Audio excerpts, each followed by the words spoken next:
Hi friends, welcome to our episode number 3। So जैसे हमने last time अपना episode 2 complete किया था जिसमें डिजाइनिंग के बारे में और एक टेक्निकल पॉइंट का हम लोगों ने बात किया था। सो सेम आज हम लोग तीसरा एपिसोड आज से स्टार्ट कर रहे हैं। सो होप आप इंजॉय करो उसको, और आपको जो भी चीजें इसमें कुछ भी डाउट रहेगा आप कमेंट्स द्वारा मुझे बता सकते हो। So welcome to our YouTube channel diamond jewellery manufacturing, myself Amit Mhatre. So आज से हम लोग जो एपिसोड स्टार्ट करने वाले हैं, ये डिपार्टमेंट रहेगा कैड और कैम। सो कैड के बारे में हम लोग बात करेंगे, कैड क्या होता है, किस तरीके से कैड ज्वेलरी के अंदर बनाया जाता है, और कैम में क्या क्या टेक्निकल पॉइंट्स आएंगे। सो ये दोनों चीज पे आज हम लोग बात करेंगे। So CAD means computer aided design, CAD, CAD. So CAD it's most important department in the jewellery. So कैसे है मालूम है, जब भी डायमंड ज्वेलरी बनाना रहता है प्रोडक्शन प्रोसेस करता है, डिजाइन बनाता है, बट ये दोनों के बीच में जो दुआ रहता है और जिस तरीके से पीस बनता है, जो पीस बनने के लिए एक्चुअल 3D मॉडल रिक्वायर्ड है। बहुत साल पहले अगर मैं आपको बताऊं, जब मैंने खुद ने जब ज्वेलरी स्टार्ट किया था, इन 1999-2000, अगर उस वक्त मैं बताऊं आपको, तो उस वक्त कैड इन्वेंट नहीं हुआ था। उस वक्त पे लोग अपने इस तरीके से करते थे कि एक ग्रीन वैक्स आता था, फिर मॉडल एक बंदा रहता था जो उसको डायमेंशंस लेके जो भी डिजाइन है उसको कार्विंग करके, उसको घिस के, डायमेंशनली लाके सब कुछ करके वो बनाया जाता था। बहुत टाइम कंज्यूमिंग था, बट बहुत सारे एफर्ट्स लगते थे। उस टाइम पे जो कारीगरी वैकेंसी जो थी, एंड बहुत बहुत प्रिसाइजली हर एक चीज करना पड़ता था। जिसमें मिस्टेक्स होने का बहुत चांसेस रहता था, जिसमें रिवर्क बहुत ज्यादा होता था, जिसमें टाइम कंज्यूमिंग बहुत था। ये सबको एलिमिनेट करके जब कैड इन्वेंट हुआ, कैड इन्वेंट होने के बाद में बहुत सारा फास्ट हो गया काम, बहुत सारी चीजें जल्दी बनने लगी, बहुत सारी चीजें एक्यूरेसी में आने लगी, बहुत सारी चीजें पैरामीटर वाइज आने लगी। ये जो डेवलपमेंट हुआ कैड आने के बाद में ज्वेलरी के अंदर, that was awesome actually. CAD का वर्क कैसे स्टार्ट होता है, जैसे मैं आपको बताता हूँ कि जब भी डिजाइनर, जैसे मैंने प्रीवियस एपिसोड में आपको बताया था कि कैड डिजाइनर के पहले आता है अपना मैनुअल डिजाइनर, कोरल डिजाइनर, जो लोग पहले डिजाइन बनाते, डिजाइन बना के टेक्निकल शीट बनाते। जैसे हमने प्रीवियस वीडियो में देखा था, वो लोग टेक्निकल शीट बनाते हैं, टेक्निकल शीट में डेटा रहता है, डिजाइन रहता है। जैसे ही वो बन जाता है, फिर आ जाता है कैड वाले के पास में। कैड के पास आने के बाद में कैड को हर एक पॉइंट ऑफ व्यू से सोचना पड़ता है। अगर डिजाइनर ने जो मॉड्यूलेशन सोचा है, डिजाइनर ने जो डिजाइन अज्यूम किया है माइंड में, जो इंस्पिरेशन लेके उन्होंने किया है, उसको मैच करना है। अगेन प्रोडक्शन के जो चैलेंजेस है, वो प्रोडक्शन चैलेंजेस को उसको कंसिडर करना है, प्रोडक्शन प्रोसेस को कंसिडर करना है। ये सब चीजें एक साथ करके कैड वाले को कैड बनाना पड़ता है। It's a very crucial role. CAD बनाने के लिए कैड का नॉलेज होना बहुत जरूरी है। जिस तरीके से कैड के सॉफ्टवेयर है, अलग अलग सॉफ्टवेयर में अपने वो कैड बनता है। जैसे मैंने प्रीवियस वीडियो में बताया था कि राइनो मैट्रिक्स है, मैट्रिक्स गोल्ड है, ज्वेल कैड है। ये सब सॉफ्टवेयर है जिससे कैड बनता है, और कैड के लिए स्पेसिफिक ट्रेनिंग लेना पड़ता है। जैसे डिजाइनिंग के लिए बहुत सारे इंस्टीट्यूट्स है, जैसे मैंने बताया था, कैड के लिए भी ऐसे ही इंस्टीट्यूट्स है, ट्रेनिंग सेंटर्स है। आप सर्च करोगे आपको इजीली मिल जाएगा कि ज्वेलरी कैड का अगर ट्रेनिंग करना है तो ट्रेनिंग सेंटर्स कहाँ पे, आपको इजीली अवेलेबल है वो। एंड अभी बहुत अच्छा एक्सपोजर है उसमें। इस वीडियो के माध्यम से मैं जस्ट आपको इतना ही बताना चाहूंगा कि हर एक डिपार्टमेंट में किस तरीके से काम होता है। जैसे मैंने कैड के बारे में बताया, तो एक जस्ट छोटा सा ब्रीफ कैड का इस तरीके से है कि कैड बनाने के लिए कैड जो डिपार्टमेंट है उसमें क्या क्या एक्सपर्टीज होनी जरूरी है और क्या क्या कंसिडर किया जाता है। सबसे फर्स्ट, कैड डिजाइनर को कैड का नॉलेज होना बहुत जरूरी है, उसका ट्रेनिंग लिया होना बहुत जरूरी है। फिर ट्रेनिंग के बाद में उसको हर एक टेक्निकल चीजों का पता होना चाहिए कि अगर समझो रिंग है तो रिंग के अंदर किस तरीके से shank thickness, shank width, inner ID, outer area of process, जहां पे प्रोसेस होने वाला है वो किस तरीके से रखा जाए।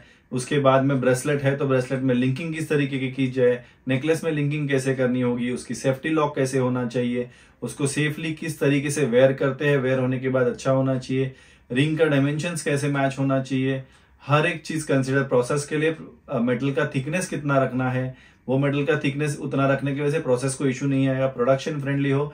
डिजाइनर ने जो थॉट सोचा हुआ है वो थॉट उसमें आए, ये हर एक चीज कंसिडर करना बहुत जरूरी है।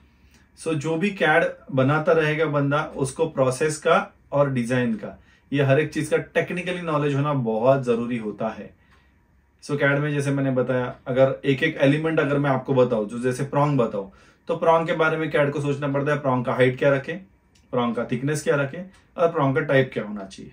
उसके बाद में डायमंड एरिया आता है। फिर डायमंड एरिया प्लेस करने के लिए डायमंड एरिया में table to tick, table to bottom, वो जो डायमंड रहता है उसका हाइट कितना होना चाहिए, और उसका हाइट रखने के बाद में वो सेट होने के बाद में नीचे से टिक उसका जो क्यूलेट रहता है वो क्यूलेट बाहर नहीं आए, ये सोचा जाता है। सेकेंडली, अगर उसका वो जो ड्रिल होल रहता है, ड्रिल होल का हाइट कितना रखना चाहिए, जिसकी वजह से प्रॉन्ग में जब डायमंड बैठने के बाद में वो डायमंड के ऊपर रिफ्लेक्शन नहीं आए किसी चीज का, ये कंसीडर करना होता है। उसके बाद में कौन सा प्रॉन्ग या कौन सा चैनल या कौन सा टाइप रखना है उसका नॉलेज होना बहुत जरूरी है। फिर उसके बाद में मिनिमम थिकनेस कितना रहना चाहिए, मेटल का मिनिमम थिकनेस अगर मैं आपको बताने को जाऊं सो आज की तारीख में ज्वेलरी के अंदर 0.35 तक हम लोग जाते हैं, 0.4 तक जाते हैं। उसी तरीके से कैट जब भी बनता है तो एक चेक पॉइंट रहता है हर एक कंपनी में एक कैट चेकिंग वाला बंदा रहता है जो चेक करने के बाद में हर एक चीज उसमें फिर चेक किया जाता है। जो टेक्निकली उन्होंने टेक्निकल शीट बनाया रहता है उस हिसाब से अकॉर्डिंगली उन्होंने डायमेंशंस बनाए हैं क्या, हर एक जितने भी पार्ट्स है वो सब पार्ट्स उसमें उन्होंने कंसिडर किए हैं या नहीं किए, लोड करते हुए हर एक पार्ट लोड किया है या नहीं किया है। फॉर एग्जाम्पल जैसे मैं आपको बताऊं पार्ट्स, अगर आपको कंफ्यूजन रहेगा तो जैसे एक बैंगल है या तो फिर एक रिंग ही ले लेते, चलो हम लोग इजी पार्ट पकड़ लेते। सो रिंग है तो रिंग के अंदर अगर समझो 2 या 3 पार्ट्स रहेंगे, जैसे हेड रहेगा, हेड के अंदर और एक एलिमेंट रहेगा, उसका बैक प्लेट रहेगा, फिर हर एक चीज उसने कंसिडर करके उसने डाला है या नहीं। बैक प्लेट अटैच करने के लिए उसने अटैचमेंट दिए है या नहीं दिए है, जैसे मेल फीमेल बनाना पड़ता है उसके अंदर, सो वो अटैचमेंट दिए है या नहीं दिए है। अगर समझो हेड है तो हेड अटैच करने के लिए उन्होंने जगह बनाया है कि नहीं, उस अकॉर्डिंगली उस डायरेक्शन में बनाया है या नहीं है, उसका थिकनेसेस क्या रखा हुआ है, शोल्डर पॉइंट दिया हुआ है या नहीं दिया हुआ है, ये हर एक टेक्निकली पॉइंट कंसिडर करना पड़ता है। तो जो भी कैड का क्यूसी करता है वो क्यूसी करते वक्त ये चीजें कंसिडर करके उसके बाद में कैड लोड किया जाता है। जब कैड वाला बहुत अच्छा रहता है सो उसका 2-3 बेनिफिट्स रहते हैं कि उसको टेक्निकली नॉलेज होना बहुत जरूरी है। अगर टेक्निकल नॉलेज है तो प्रोडक्शन में जो भी चैलेंजेस आने वाले हैं वो उसी टाइम पे रिजॉल्व हो जाता है, और डिजाइनिंग में जो भी चैलेंजेस आने वाले, डिजाइनर का जो भी मॉड्यूलेशन सोचा रहता है, जो भी इंस्पिरेशन से उसने डिजाइन बना रहता है, उसके माइंड में उसका थॉट प्रोसेस जो रहता है उस डिजाइन को वो 100% उसको बोलते हैं जस्टिफाई करता है। सो दैट्स व्हाई कैड का नॉलेज अच्छी तरह से होना बहुत जरूरी है, because that is a very crucial department inside the jewellery. So जैसे आपको जस्ट जर्नी बताता हूं कि आपका ये जो ज्वेलरी पीस बनता है तो कैड डिजाइनिंग में वो कैसे होता है, उसका जर्नी क्या रहता है। सो डिजाइनर जब जैसे मैंने बताया था कि डिजाइनर पूरा डिजाइन बनाता है, टेक्निकल शीट बनाता है, वो इश्यू होता है कैड वालों को। फिर कैड वाला उनके पास जो अवेलेबल सॉफ्टवेयर है, जो कंपनी में हर एक जन अलग अलग सॉफ्टवेयर यूज करते हैं, सो जो भी अवेलेबल सॉफ्टवेयर है उसके अंदर वो कैड बनाना स्टार्ट करता है। कैड बनाने के बाद में फर्स्ट उसका एक फेज हो जाता है जिस सॉफ्ट अप्रूवल के लिए वो मर्चेंडाइजर्स, डिजाइनर्स उनको दिखा के उसका एक सॉफ्ट अप्रूवल ले लेता है। बिकॉज होता क्या है, अगर कंप्लीट कैड बन गया और उसके बाद में उन्होंने जो सोचा था और टेक्निकली जो पॉसिबल हुआ है वो दोनों में जो रिक्वायर्ड था वो बना है कि नहीं। अगर पूरा कैड बनने के बाद में वो हो जाएगा सो प्रॉब्लम होता है कि फिर वो अगेन रिवर्क करना पड़ता है, इधर वो कैड फेल हो जाता है, फिर दूसरा कैड बनाना पड़ता है। इट इज टाइम कंज्यूमिंग, सो बहुत सारा टाइम चला जाता है। सो इसके लिए बहुत सारे कंपनी में वो लोग एक फेज रखते हैं सॉफ्ट अप्रूवल का, जब मिडिल स्टेज में वो लोग डिजाइनर आइदर मर्चेंडाइजर्स को एक बार दिखा के उनके पास से सॉफ्ट अप्रूवल लेते हैं। So once the CAD made complete हो गया, सॉफ्ट अप्रूवल ले लिया, उसके बाद में वो लोग कैड कंप्लीशन का स्टार्ट करते हैं। कैड कंप्लीशन होने के बाद में वो लोग कैड दे देते हैं मर्चेंडाइजर सेल्स वालों को, फिर वो कैड जाता है कस्टमर अप्रूवल के लिए। So once that CAD send to customer approval, customer एक लुक कर लेता है, because CAD is a 3D model. So एक आपने कोई भी एक डिजाइन स्केच करके कस्टमर को भेजा था, या कस्टमर ने कुछ इंस्पिरेशन मांगा था, या कस्टमर का कुछ डिजाइन था, सो कस्टमर को लाइव एक 3D मॉडल देखने के लिए ये कैड बनता है। सो कैड में 3D इफेक्ट के साथ में कैड बन के कस्टमर को सेंड किया जाता है, कस्टमर उसका रिव्यू करता है। जैसे उसमें डायमेंशन लिखे रहते हैं, उसमें उसका गोल्ड वेट लिखा रहता है, उसमें टेंटेटिव उसका डायमंड वेट लिखा रहता है। पूरा कैड जब बनता है तो कैड के अंदर हर एक चीज मेंशन रहता है कि ये पीस में का क्या डायमंड वेट आने वाला है, इसके डायमेंशंस क्या रहने वाले, ओवरऑल हाइट क्या रहने वाली है। सो ये हर एक चीज कस्टमर को 3D इफेक्ट देके हम सेंड करते हैं, तो कस्टमर को एक बेसिक आइडिया आ जाता है कि जो प्रोडक्ट आने वाला है वो प्रोडक्ट लुक में, फुटप्रिंट में, डायमेंशनली कैसे दिखने वाला है, और उसके अकॉर्डिंगली वो उसका अप्रूवल देता है, फिर कैड कंप्लीट हो जाता है। अगर और एक फेज है जिसमें हम लोग रेंडरिंग करते हैं। सो बहुत बार क्या होता है, देखो अपने को हम लोगों ने कैड बनाया, अब लाइव प्रोडक्ट बनाना जरूरी नहीं हर बार। सो रेंडरिंग करेंगे, रेंडरिंग करने के बाद में क्या होता है, हम लोग एक लाइव इमेज जैसे वीडियो फॉर्म में हो गया या इमेज फॉर्म में हो गया, वो कस्टमर को हम लोग दिखाते हैं। सो वो दिखाने के लिए ये रेंडरिंग करना बहुत जरूरी है।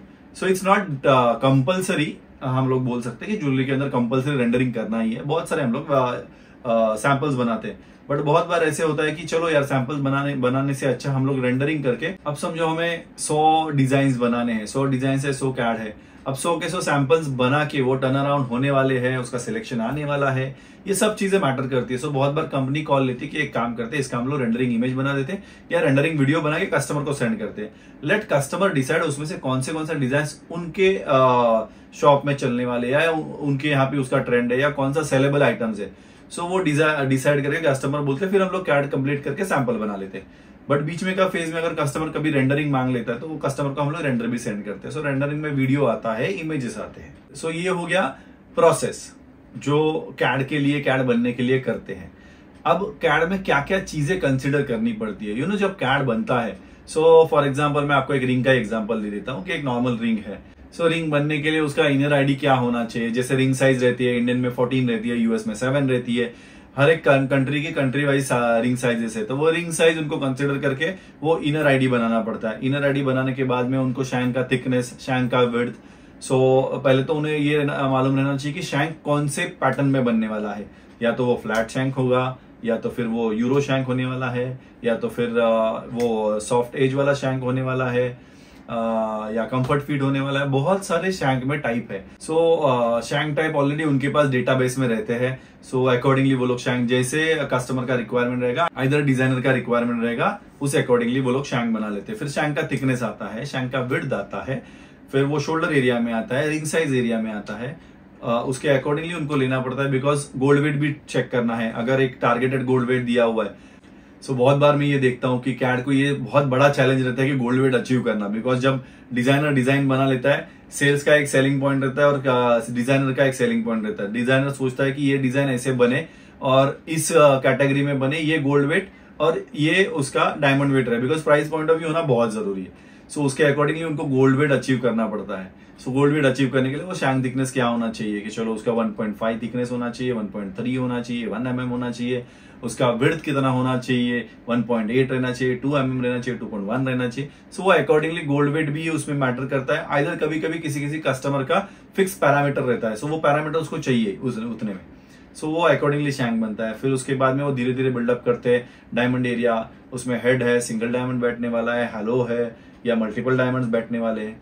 सो वो होने के लिए उनको फिर प्रॉन्ग्स की प्लेसमेंट करनी पड़ती है। कौन से प्रॉन्ग्स जाएंगे, कौन सा सेटिंग टाइप जाएगा, ये डिसाइड करना होता है। बहुत बार डिजाइनर डिसाइड करता है कि इसको माइक्रो पावे हो, बट कभी कभी स्पेस कम होने की वजह से या टेक्निकली इश्यूज की वजह से कैड डिजाइनर कभी कभी दूसरे प्रॉन्ग्स प्रपोज करता है। समटाइम्स वो ट्राई करता है, 99% हो ही जाता है। ऐसे कभी नहीं हुआ कि जो उन्होंने सोचा है वो होता नहीं है। बट 1% ऐसा रहता है जब कैड डिजाइनर सजेस्ट करते कि नहीं, यहाँ पे हम लोग दूसरे प्रॉन्ग्स डालते हैं, बिकॉज प्लेस नहीं हो रहे हैं, उतना एरिया नहीं मिल रहा है। सो ये चैलेंजेस रहते हैं बहुत बार। बट जब कैड बनता है तो उनको प्रॉन्ग का प्लेसमेंट देखना पड़ता है, डायमंड कहाँ पे सेट हो गए, कितने डायमंड सेट हो गए।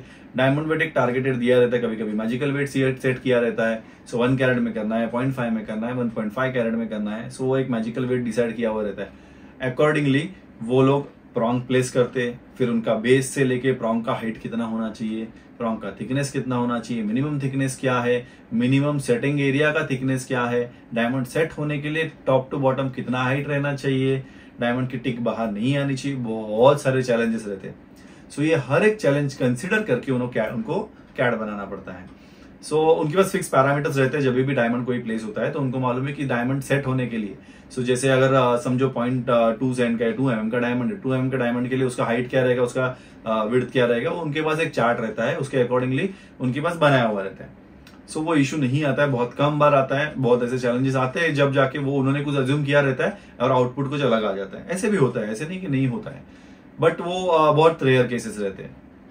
सो उनके पास वो पैरामीटर फिक्स है, प्रॉन्ग प्लेस किया, डायमंड कहाँ पे सेट करना है वो प्लेस किया। ओवरऑल नाउ अभी फुटप्रिंट देखना है उनको कि बाबा ओवरऑल रिंग कितना बड़ा दिखना चाहिए, ऊपर के साइड से देखने के बाद में उसका विड्थ कितना होना चाहिए, उसका ओवरऑल डायमंड एरिया कितना होना चाहिए। सो वो अकॉर्डिंगली ये सब कुछ करके, ये सब पैरामीटर बिठा के एक कैड बनता है। अब वो कैड बनने के बाद में उसका कैम आउटपुट निकलने का है, तो उसके लिए कैम में मशीन में लोड करते हैं। जैसे मैंने प्रीवियस में फर्स्ट वीडियो में आपको बताया था कि कैम का मशीन कौन सा रहता है, उसमें किस तरीके से कैम का आउटपुट निकलता है। अब कैम का आउटपुट निकलता है, उसके बाद में उसका क्लीनिंग होता है, और क्लीनिंग होने के बाद आज के तारीख में हम लोग CPX बोलते हैं उसको। तो उसका आउटपुट निकलने के बाद में हम लोग उसका कास्टिंग करते हैं। कास्टिंग करने के बाद आगे का प्रोसेस अभी हर एक डिपार्टमेंट वाइज जाएंगे, उस टाइम पे मैं आपको बता दूंगा। सो आज हम कैड और कैम के बारे में बात करने वाले। सो कैड का प्रोसेस मैंने आपको बताया किस तरीके से कैड में इन होता है और किस तरीके से कैड में से आउट होता है। सो आपको एक बेसिक आइडिया आ गया रहेगा कि ज्वेलरी के अंदर जब कैड डिजाइनिंग में वो पीस आता है, सो उसके ऊपर क्या क्या चीजें होती है, किस तरीके से प्रोसेस होता है और कौन से सॉफ्टवेयर में किया जाता है, और उसके लिए स्पेसिफिक कौन से लोग लगते हैं। बिकॉज कैड डिजाइनिंग ऐसे नहीं है कि किसी को भी मल्टीपल काम करने वाले को दे दे। उसके लिए प्रॉपर ट्रेनिंग होना बहुत जरूरी है, टेक्निकली अंडरस्टैंडिंग होना बहुत जरूरी है, उसका मॉड्यूलेशन उस तरीके से आए वो अंडरस्टैंडिंग होना बहुत जरूरी है, टेक्निकल पॉइंट्स मालूम होना बहुत जरूरी है, कैड के सॉफ्टवेयर के कमांड्स मालूम होना बहुत जरूरी है। सो ये सब चीजें बहुत इंपॉर्टेंट है। सो ये जब आपको आ जाएंगे उसके बाद में आप कैड डिजाइन कर सकते हैं। सो ये हो गया कैड डिजाइनिंग का पार्ट। अब हम आते हैं एक टेक्निकल पॉइंट पे, राइट। सो टेक्निकल पॉइंट अगर मैं बताने को जाऊँ तो कैड और कैम के रिलेटेड ही आपको टेक्निकल पॉइंट बता देता हूँ, सो दैट आपको एक अंडरस्टैंडिंग आ जाएगा कि कैड करते वक्त ये मेरे उस व्यूअर्स के लिए भी है जो लोग कैड डिजाइन खुद करते हैं।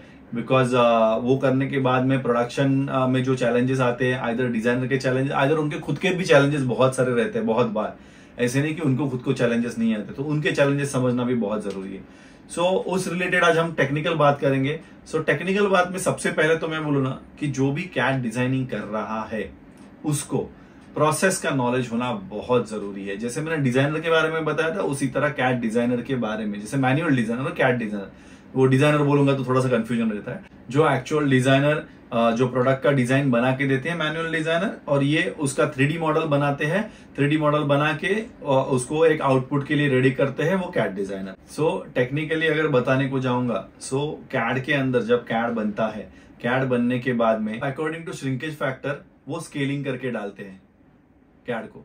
सो कोई भी कैड लोड करने से पहले अगर वो डायरेक्टली CPX करके कास्टिंग करने वाले हैं तो कास्टिंग श्रिंकेज वो लोग कंसिडर करते हैं। So some company have 2.5, some company have 3% scaling. So वो कंपनी के अकॉर्डिंग, श्रिंकेज फैक्टर के अकॉर्डिंग वो लोगों ने डिसाइड किया रहता है। उसके बाद में अगर वो सिल्वर मॉडल बनने वाला है, सिल्वर मॉडल बनने के बाद में उसका रबर कटिंग होके वो पूरा प्रोसेस होने वाला है, सो उसको 6.5-7% स्केलिंग करके डालते हैं। सो स्केलिंग करने से बेनिफिट ये होता है कि हमें जो डायमेंशंस रिक्वायर्ड है जो एंड के लिए, वो डायमेंशंस अचीव होने के लिए ये स्केलिंग किया जाता है। बिकॉज यू नो, अगर समझो हमें 1.5 शैंक का थिकनेस चाहिए, सो उसमें हर एक चीज कैड को कंसिडर करना पड़ता है। इट्स नॉट लाइक दैट 1.5 का अगर थिकनेस चाहिए तो कैड में भी 1.5 ही रखेंगे, ऐसे नहीं होता है। कैड में 1.5 अगर मॉडल बनना है तो 7% स्केलिंग करके, और उसके बाद में प्रोसेस लॉस, जो भी प्रोसेस का लॉस रहता है, सेटिंग, फाइलिंग, पॉलिशिंग, हर एक प्रोसेस में जो भी लॉस होने वाला है उसको जाके जो भी। सो यूजुअली मैं अगर आपको रफली बताने को जाऊँ, अगर 1.5 अगर हमें फाइनल में चाहिए, सो हम लोग 30-40% एक्स्ट्रा रखते हैं उसमें। सो इट्स 1.85 आइदर 1.9 ये कैड में रखते हैं। जब 1.9 कैड में रखूंगा या 1.8 कैड में रखूंगा, सो 1.8 कैड में रखने के बाद में मेरा वो फाइनल में 1.5 के आसपास अचीव हो जाता है। ये यूजुअली ज्वेलरी के अंदर जो भी ट्रायल एंड एरर किए हुए हैं उसके अकॉर्डिंगली ये हम लोग ने परसेंटेज फिक्स किए हुए हैं। सो 30-40%, जैसे थिकनेस अगर रहेगा तो 30% एक्स्ट्रा रखते हैं, विड्थ अगर रहेगा तो 40% एक्स्ट्रा रखते हैं। सो अकॉर्डिंगली वैसे ही पूरा पीस को स्केल करके डाला जाता है, ताकि जो डायमेंशंस हमें रिक्वायर्ड है, डिजाइनर को रिक्वायर्ड है, आइदर कस्टमर को रिक्वायर्ड है, वो अचीव होने के लिए प्रोडक्शन या प्रोसेस को कोई भी तकलीफ ना हो। सो ये बहुत इंपॉर्टेंट है। सो जैसे मैंने अभी आज के वीडियो में कवर किया है कि कैड किस तरीके से बनता है, कैड बनने के लिए कौन से सॉफ्टवेयर होते हैं, कैड का प्रोसेस क्या रहता है, कैड को क्या क्या सोचना पड़ता है, कितने चैलेंजेस होते हैं। सो आप जब ज्वेलरी पहनते हो, आप जब ज्वेलरी स्टोर में जाके खरीदते हो, तो आपको तो लगता है ये ज्वेलरी बहुत अच्छा बनाया हुआ है, बट उसके पीछे कैड और बाकी सब डिपार्टमेंट ने इतना मेहनत किया रहता है उसके पीछे, तब जाके वो एक ज्वेलरी का पीस बनता है। यू नो, बहुत सोचना पड़ता है कि गोल्ड वेट उतना आने के लिए पीस सिक्योर भी रहे, प्रोसेस भी अच्छी तरह से हो, और कस्टमर को वेयर करने के लिए भी मजा आए। हर एक चीज कंसिडर किया जाता है। तो टेक्निकली हर एक पॉइंट पे बहुत सोचना पड़ता है कैड वालों से लेके हर एक प्रोसेस में। सो कैड का ये क्रूशियल रोल प्ले करने के लिए कैड को बहुत कूल एंड काम रहना बहुत जरूरी रहता है, बहुत अच्छा नॉलेज होना बहुत जरूरी है, टेक्निकल नॉलेज होना बहुत जरूरी है। सो आज के वीडियो में मैंने बहुत सारी कैड के बारे में बातें बताई, कैम के बारे में बातें बताई। सो अगर आपको कुछ भी डाउट रहेगा और कुछ इलाबरेट करके चाहिए रहेगा कैड के रिलेटेड या इस किसी डिपार्टमेंट के रिलेटेड, या कैड में कौन से सॉफ्टवेयर्स आते हैं या कहाँ कहाँ पे ट्रेनिंग लेना है, या फिर आगे जाके इसका फ्यूचर क्या रहेगा, आपको कुछ भी इस रिलेटेड कोई भी सवाल रहेंगे आप मुझे वीडियो के द्वारा पूछ सकते हैं। मैं आपके हर एक सवाल का जवाब आपको कमेंट में दे दूंगा। और जितनों ने ये वीडियो देखा है और मेरे बाकी की वीडियो अभी तक देखी नहीं तो जरूर वो वीडियोस देख लेना, शेयर करना वीडियो को, लाइक करना। अभी तक जिसने सब्सक्राइब नहीं किया है please subscribe my channel so that आपको आगे वाले वीडियो जो भी आएंगे वो देखने मिलेंगे। सो ये हमारे एपिसोड इसी तरह से चालू रहेंगे। सो ये आज का एपिसोड मैं यहीं पे खत्म करता हूँ। Thank you very much.